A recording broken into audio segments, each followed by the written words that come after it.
বাবা মা চায় না আমি বিয়ে করি, কিন্তু বিয়ে করলে আমি নিজেকে ইসলামের সাথে চালিত করতে পারবো, তাহলে কি বাবা মাকে না জানিয়ে বিয়ে করা যাবে? এরপরে প্রশ্ন হলো, আমি 5 ওয়াক্ত নামাজ পড়ি, আবার গান শুনি এবং সিনেমাও দেখি, তাতে কি আমার গুনাহ হবে? এই প্রশ্ন বেশিরভাগ যুবক ছেলেদের আজকাল। দেখুন, এটা ঠিক যে আমাদের বাবা মারা, বেশিরভাগ বাবা মারা এত বেশি বস্তুবাদী হয়ে গেছেন আজকাল, এত বেশি ভোগবাদী হয়ে গেছেন আজকাল, ছেলে মেয়ের শুধু পয়সা কড়ি ছাড়া, জাগতিক বিষয় আসে ছাড়া আর কিছু দেখেন না। বিয়েটা তো সবচেয়ে বড় যে কারণে, সেটা হলো নিজের চরিত্রকে হেফাজত করার জন্য, প্রজন্ম বাঁচানোর জন্য, প্রজন্ম টেকানোর জন্য। অতএব সন্তান যখন উপযুক্ত হয়, বিয়ের উপযুক্ত হয়, বাবা মা তাদেরকে বিয়ে দেওয়ার জন্য উপযুক্ত পাত্র পাত্রী পেলে আর যেন বিলম্ব না করে, আল্লাহর নবী সাল্লাল্লাহু আলাইহি ওয়াসাল্লামের নির্দেশ আছে, না হলে দুনিয়াতে জেনা ব্যভিচার ছড়িয়ে পড়বে। এখন কোনো বাবা মা যদি এটা না করে, বিলম্ব করে, আপনি হুট করে নিজে বিয়ে না করে চেষ্টা করুন বাবা মাকে কাউন্সিলিং করে বোঝানোর। নিজে বোঝাবেন কিভাবে? শরমের কথা, তাহলে ইমাম সাহেবের সাথে বাইল করবেন। ইমাম সাহেবের সাথে বাইল করে ইমাম সাহেবের চা পানি খাওয়ায়া বলবেন, হুজুর আপনাকে একটা ডিউটি দিচ্ছি, আমার বাপকে তো চিনেন, ওনাকে একটু ফুসলায় ফাসলায় আল্লাহর ভয় দিয়া একটু কোনোভাবে রাজি করেন, হুজুরে বেশি করে চাইনিজ খাওয়াবেন, চা পানি খাওয়াবেন। আমি একবার ঢাকা একটা হোটেল উদ্বোধনে গেছি, বোধহয় পল্টনে, বেশ একটা বড় সড়ো হোটেল, ওটা উদ্বোধন অনুষ্ঠানে গেছি। এক যুবক তার বাপকে খপ করে হাত দিয়ে ধরে আমার কাছে নিয়ে আসছে। আমি তো অপ্রস্তুত হয়ে গেছি। আইসা বলতেছে, হুজুর ওই যে আপনি এক ওয়াজে বলছেন, এই যে আমার বাপরে ধরে নিয়ে আসছি, এক্ষণ বলে দেন। আমি তো টাস্কি খেয়ে গেলাম, আরে সুবহানাল্লাহ, এই ছেলে বাপ কত মিশুক একজন আরেকজনের সাথে, যে নিয়ে আসছে। তো আমি কিছুটা রসিকতাও করে সিরিয়াসলি তার বাবাকে বোঝালাম। যাই হোক, আমাদের মুরব্বীরা অনেকে বুঝছেন না। আমি প্রায় সময় বলার চেষ্টা করি, যারা বিশেষ করে 40-এর বেশি বয়স, আপনাদেরকে বলছি, আরে বাবা, আপনি যখন বিয়ে করেছেন, আরো বেশি যারা 50-এর উপরে যাদের বয়স, বা 60-70 বেশি অনেক মুরব্বী এখানে আছেন, আমাদের আগের যুগের মুরব্বীরা কিন্তু বিয়ে করতে অনেক অল্প বয়সে, ঠিক কিনা বলেন? আপনারা এত অল্প বয়সে বিয়ে না করলেও চলতো, কারণ তখন ফেসবুক ছিল না, তখন ইউটিউব ছিল না, তখন হোয়াটসঅ্যাপ মেসেঞ্জার ছিল না, তখন স্মার্টফোন ছিল না, তখন আপনাদের এত ফিতনার রাস্তা ছিল না। তারপরও আপনাদের বাপ মা দায়িত্বশীল আচরণ করছেন, আর আপনারা এত স্বার্থপর, আপনাদের ছেলে মেয়েদের চরিত্র শেষ হয়ে যাচ্ছে, ধ্বংস হয়ে যাচ্ছে, জেনায় লিপ্ত হচ্ছে, আপনারা নির্বিকার পড়ে আছেন। এই আওয়াজগুলো শুনে একটু বুঝার চেষ্টা করেন তাদের কষ্ট। আল্লাহ তাআলা আমাদের মুরব্বীদেরকে হেদায়েত দান করুন।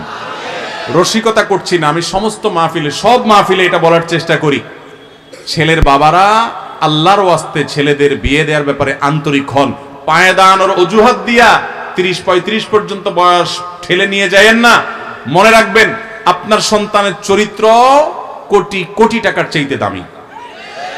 তারা বাঁচাতে পারছে না নিজেদেরকে, যুবকরা, অতএব তাদেরকে হেল্প করুন, সহযোগিতা করুন। সেই সাথে মেয়ের বাপ যারা আছেন, আপনাদের সমীপে করজোড়ে নিবেদন হলো, আপনাদের মেয়েগুলোর বিয়ের জন্য চড়া দরের মোহর দাবি করবেন না।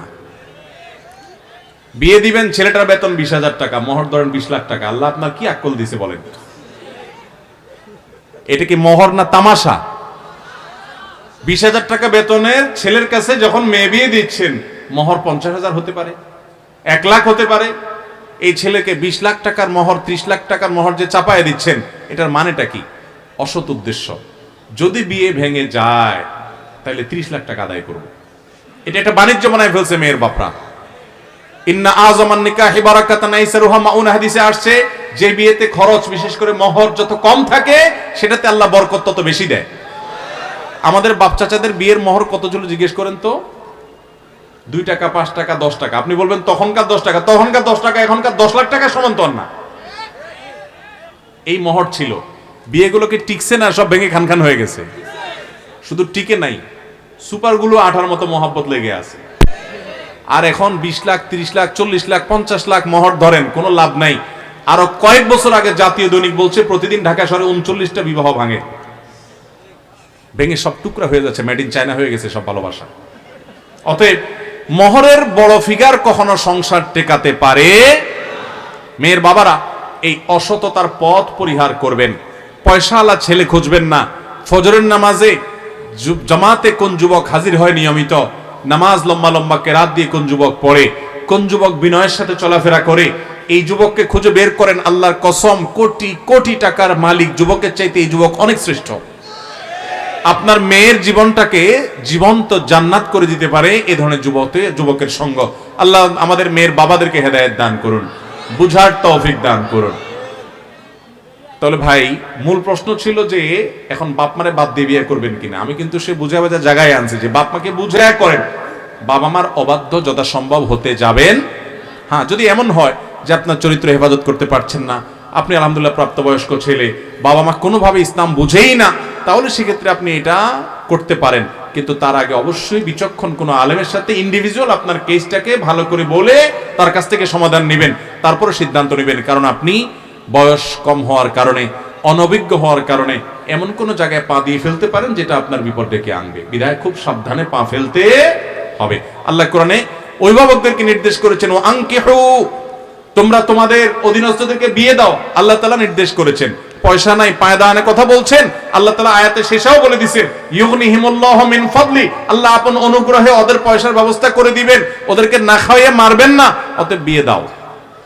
আমাদের বাপ চাচা মুরব্বীরা যারা ছিলেন, শতকরা 5 জন তথাকথিত পায়ে দাঁড়ায় বিয়ে করেন নাই। বাপে বিয়ে করাইছে, ওই সংসারে একসাথে চলছে, ঠিক না ঠিক? তাদের সংসার টিকেছে। অতএব বাবা মা তাদের দায়িত্ব পালন করবেন। এরপর প্রশ্ন হলো, আমি একজন যুবক, বয়স 19 বছর, আমার মনে অনেক ইচ্ছা আমি যেন আল্লাহর রাস্তায় শহীদ হতে পারি, জিহাদের ময়দানে নিজের জীবন দিতে পারি। কোন আমল করার থাকলে বলবেন। ভাই এর জন্য আল্লাহর কাছে দোয়া করবেন। আর জন্য আল্লাহর কাছে কি করবেন? দোয়া করবেন। যে কোনো ইমানদার জীবন যেহেতু যাবেই, তো আমি আল্লাহর রাহে যেন জীবন দিতে পারি, আল্লাহ যেন আমাকে শাহাদাতের মৃত্যু দিতে পারে, সেই তামান্না আকাঙ্ক্ষা ইমানদারের মধ্যে অবশ্যই থাকতে হবে, সবার মধ্যে থাকতে হবে।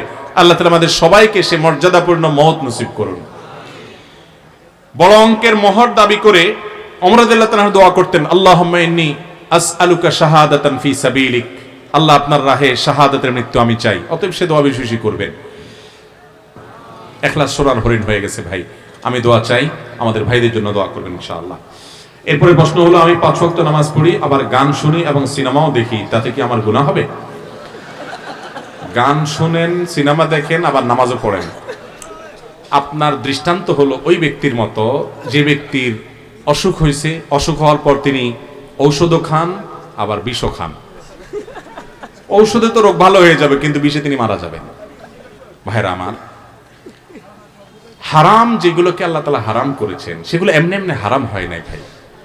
মিউজিক এবং অশ্লীল গান, গানের কথা যদি ভালো হয়, সেখানে মিউজিক্যাল ইনস্ট্রুমেন্ট যদি ব্যবহার হয়, এগুলো মানুষের অন্তরে কপটতা তৈরি করে, ইমানি চেতনাকে নষ্ট করে, আস্তে আস্তে আল্লাহ থেকে মানুষকে দূরে সরায় দেয়।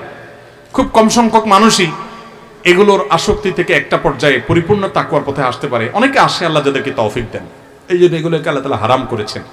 আপনি এগুলো ছেড়ে কোরআনে কারীমের তেলাওয়াত করেন, তেলাওয়াত শুনেন, এবং ইসলামের সুস্থ ধারার বহু বিনোদনের ব্যবস্থা রেখেছে। ভাই খালি গলায় আপনি গান গান, আমরা অনেকে জানি না, আমাদের নবী করিম সাল্লাল্লাহু আলাইহি সাল্লাম খন্দকের যুদ্ধে পরীক্ষা খনন করার সময় কষ্টের চোটে, সবাই কষ্টে আপনার পাথর কাটছে, ক্ষুধার্ত, নবী সাল্লাল্লাহু আলাইহি সাল্লাম গেয়ে উঠেছেন, কবিতা আবৃত্তি করেছেন, ছন্দের তালে তালে গেয়ে উঠেছেন। এবং হুনাইনের যুদ্ধে সবাই ছত্রভঙ্গ হয়ে গেছে, নবী সাল্লাল্লাহু আলাইহি সাল্লামের সাথে 70-80 জন মানুষ মাত্র ছিলেন, যেখানে 10,000 মানুষ আসছে, 10,000 না 13,000 মনে হয়, যাই হোক, সেখানে মাত্র 70-80 জন আছে, আর বাকি সব ছত্রভঙ্গ হয়ে গেছে। আর প্রতিপক্ষ শত্রু তার চেয়ে কয়েক গুণ বেশি, ভয়ের একটা জায়গা। নবী সাল্লাল্লাহু আলাইহি সাল্লাম তখন কবিতা আবৃত্তি করেছেন, আনান নাবিয়্যু লা কাযিব আনা ইবনে আব্দুল মুত্তালিব, গেয়ে উঠেছেন।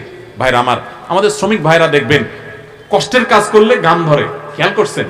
গীত ধরে না, এটা কিন্তু ন্যাচারাল একটা বিষয়। নবী সাল্লাল্লাহু আলাইহি সাল্লাম মসজিদে নববী নির্মাণের সময় কষ্টের কাজ, পাথর টানাটানি কাজ এবং খন্দকের যুদ্ধে, হুনাইনের যুদ্ধে গেয়ে উঠেছেন। খালি গলায় আপনি গান গান, দেশের গান, সমাজের গান, বাবা মায়ের গান, আল্লাহর গান, রাসূলের গান, যে গানের কথাগুলোর ভিতরে ভালো কিছু আছে, কিন্তু মিউজিক্যাল ইনস্ট্রুমেন্ট ব্যবহার করলে সেখানে শয়তান আপনার মনকে দখল করে, আপনি টেরও পান না, আস্তে আস্তে অন্তরে কপটতা তৈরি হয়। এই জন্য কিছুদিন এটা বর্জন করে কোরআনের পথে এসে দেখেন, আপনি নিজে অনুভব করবেন ইনশাআল্লাহ। সেই সাথে চোখের জেনা, সিনেমাতে কি দেখেন ভাই?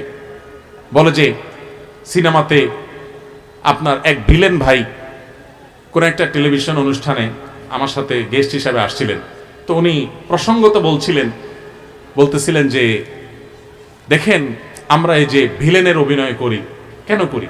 আমরা সিনেমাতে এগুলো করে মানুষকে দেখানোর চেষ্টা করি, দেখো ভিলেন সে সে যত শক্তিশালী হোক আর যত গুন্ডা পান্ডা নিয়ে যত যাই করুক, শেষ পর্যন্ত সিনেমার লাস্টে ফিনিশিংয়ে কিন্তু তার পতন হয় এবং নায়কের জয় হয়, সততার জয় হয়। এই কথাটা বোঝানোর জন্য আমরা সমাজে এই সিনেমা করি।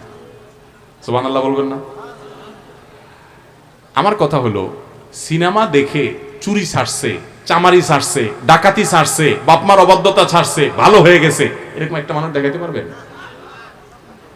আমি গত কয়েকদিন আগে দিনাজপুরে একটা মাহফিলে, অনেক গভীর গ্রামের মাহফিল শেষ করে যাচ্ছি, তো আয়োজক বগুড়ার মুফতি মনোয়ার ভাই, নাম করা আলেম, উনি আমাকে ফোন দিয়েছেন, দিয়া বলছেন, ভাই একটা সুসংবাদ শোনাই আপনার। বললাম, কি সুসংবাদ? হাদিয়াটা দিয়ে দিয়েছি, আমি চলে যাচ্ছি, আবার কি সুসংবাদ?